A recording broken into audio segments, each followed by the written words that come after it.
السلام علیکم ناظرین، میں رضوان رفیق باجوہ روشن سائی ویلفیئر نیوز نیٹ ورک کی جانب سے آپ کی خدمت میں حاضر ہوں۔ آج ہم گفتگو کریں گے سموگ کے حوالے سے۔ پاکستان میں گزشتہ کچھ سالوں سے سموگ کا جو ایشو ہے وہ ستمبر میں یہ شروع ہو جاتا ہے اور پھر یہ فروری مارچ تک اس کا ہمیں سامنا رہتا ہے۔ کسی زمانے میں اسے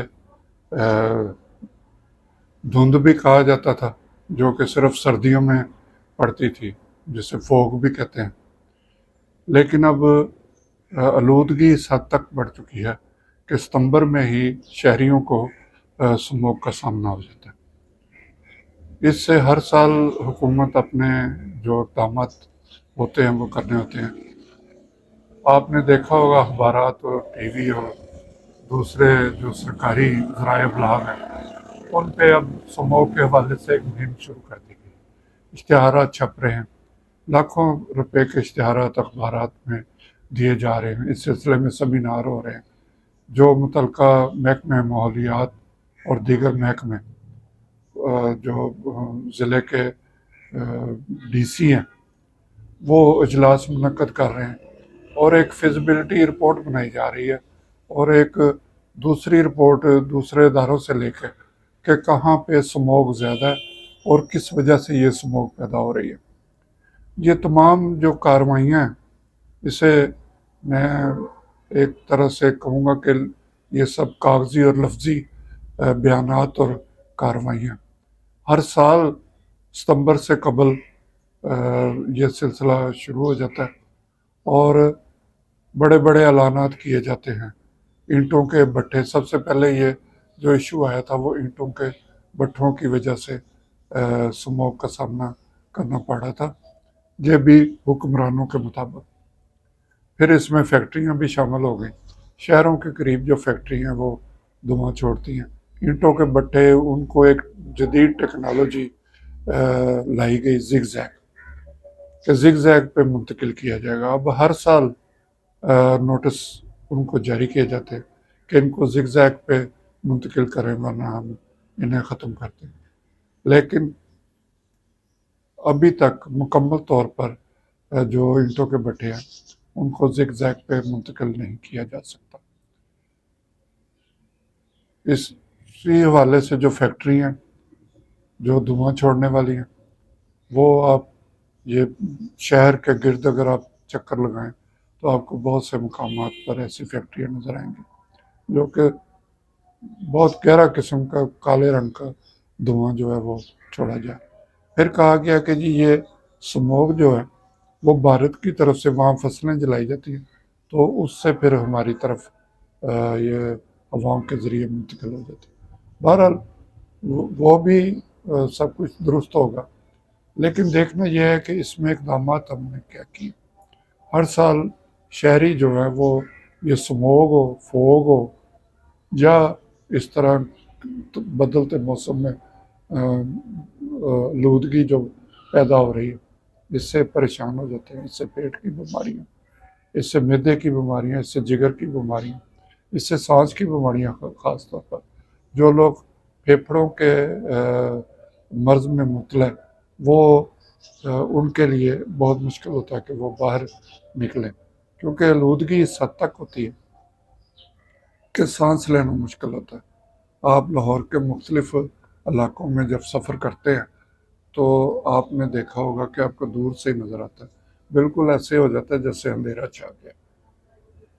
حکومت اس بارے میں کیا اقدامات کر رہی ہے، وہ جیسا میں نے آپ کو بتایا کہ ہر سال یہ ایک مہم شروع کی جاتی ہے اور اس میں بہت سی ٹیمیں تشکیل دی جاتی ہیں، لوگوں کو جرمانے کیے جاتے ہیں، ان کی فیکٹریاں سیل کی جاتی ہیں۔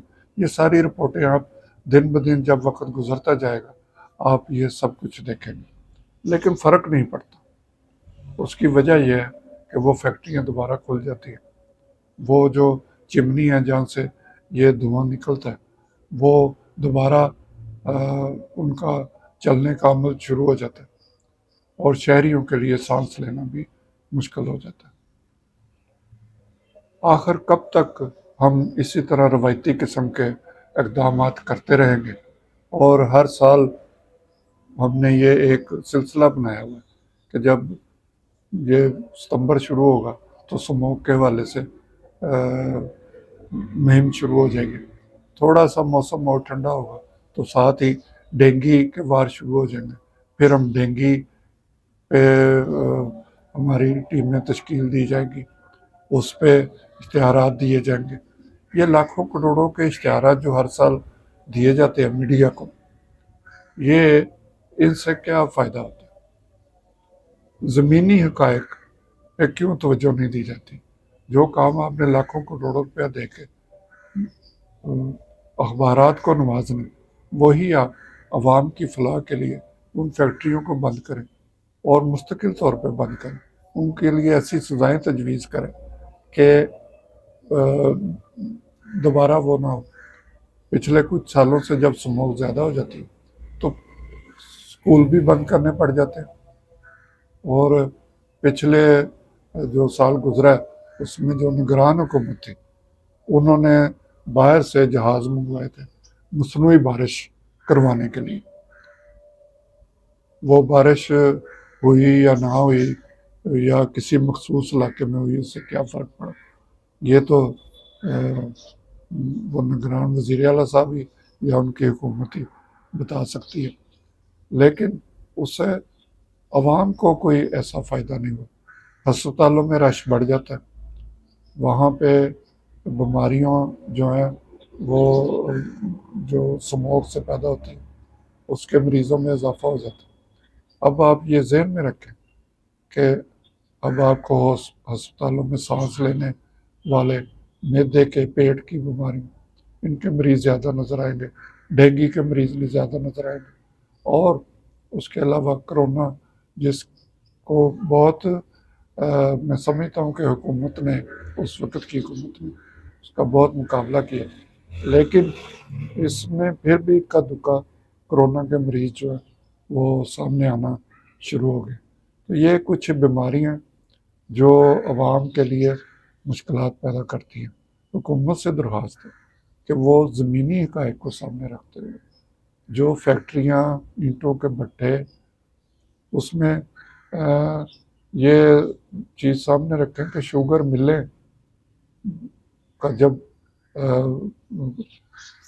فصل اس کی تیار ہوتی ہے شوگر کی، تو اس سے بھی جو دھوئیں نکلتے ہیں وہ بھی انسانی صحت کے لیے بہت مضر. ہمارے ارباب اختیار کیا اسی طرح روایتی قسم کے کام کرتے رہیں؟ ہم اسی طرح آ کے ہر سال بتاتے رہیں گے کہ یہ مسئلہ حل نہیں ہو رہا؟ اس کے لیے ایک مربوط پالیسی کی ضرورت ہے، اور امید کی جا سکتی ہے کہ حکومت میں کوئی نہ کوئی تو ایسا فرد ضرور بیٹھا ہوگا جو پچھلی، صرف یہ نہیں کہ وہ پچھلے سالوں کے جو کاروائیاں ان کو نکال کے ان کو رپیٹ کرتے، نہیں، نئے سال میں نئی مشکلات ہیں، اس کو ختم کر کے انسانی زندگیوں کو بچانے کی کوشش کرنی چاہیے. صرف فیکٹریاں بند کرنے سے یہ مسئلہ حل نہیں ہوگا. اس پہ ایسا قانون نافذ ہونا چاہیے کہ کوئی اس طرح کی فیکٹری، اسے لائسنس ہی نہ ملے، ایسا کوئی بٹا تعمیر ہی نہ ہو سکے جو زگ زیگ پہ منتقل نہ ہو. جب تک ہم یہ ایسے اقدامات نہیں کریں گے ہمیں کامیابی نصیب نہیں ہوگی، اور لوگ اسی طرح ہسپتالوں میں تڑپ تڑپ جان دے دیں گے. اس کے ساتھ ہی میں آپ سے اجازت چاہوں گا. اللہ ہم سب کو حامی ناصر. خدا حافظ.